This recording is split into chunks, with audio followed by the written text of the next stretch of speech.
stock of the day, it is ANZ, the bank reporting a jump in cash profit and an increase in net interest income, importantly, despite further squeeze on those interest margins. It also says that it plans a restructure of its operations, which would see banking and non-banking groups separated. Looking forward, it's saying it will look to grow in line with the other majors, identifying the economic environment is likely to be very different. This as ANZ, along with the other majors, have increased their home loan variable rates by 25 basis points.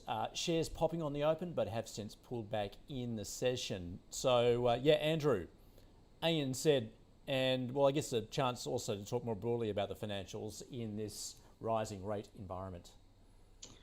Yeah, I mean, this is the opportunity early in the rate rising cycle for banks to make their money. So we saw the NIM, the net interest margin for ANZ, come in at about 1.58%.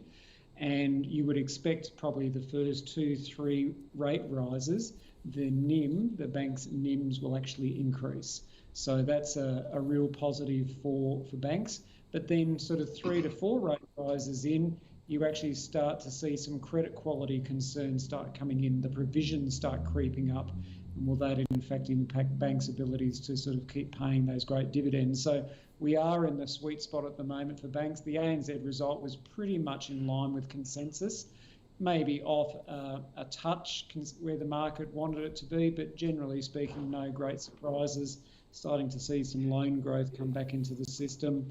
Still trading below consensus at $30. So if you want to get yourself that 72-cent dividend, now's your opportunity to do that. So certainly quite relaxed with ANZ. I would think, though, our preference remains NAB and CBA. They're probably the two that we prefer. But no sort of canary in the coal mine for financials with ANZ. So you're holding it? It's a hold, and certainly for clients who are underweight who want it, we'd buy it. Yep. But it's a hold. Okay. Henry, of the big four, how does ANZ sit with you? Well, I guess ANZ has been the dog to some extent under Shane Elliott for a little while now. NABS used to be that stock, but Ross McEwen has really turned it around.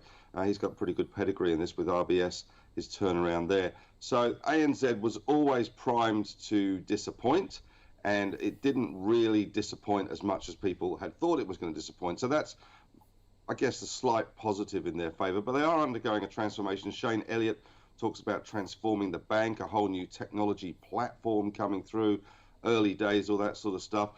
Provisions coming back in. But as Andrew says, you know, part of the bank attraction at the moment is it's kind of the Goldilocks scenario. It's not too hot, not too cold. You know, they've done very well out of the housing boom. They are really over bloated building societies in the most part, and they have done very well out of the housing boom with refinancing, etc. But it gets a little harder from here going forward. And although that net interest margin at 1.58% was slightly better than the market was going for, it does show that the basis point rising in interest rates doesn't just drop straight through to the bottom line costs increase, and also they have to put up deposit rates as well to attract those funds. So I'm a little ho-hum on the results. It's definitely a hold here. I'm not so convinced about NABs, I must admit. They have been priced to perfection going into the results, so we'll find out tomorrow whether that pricing to perfection has been justified. But there's always the problem with buy the rumour, sell the fact.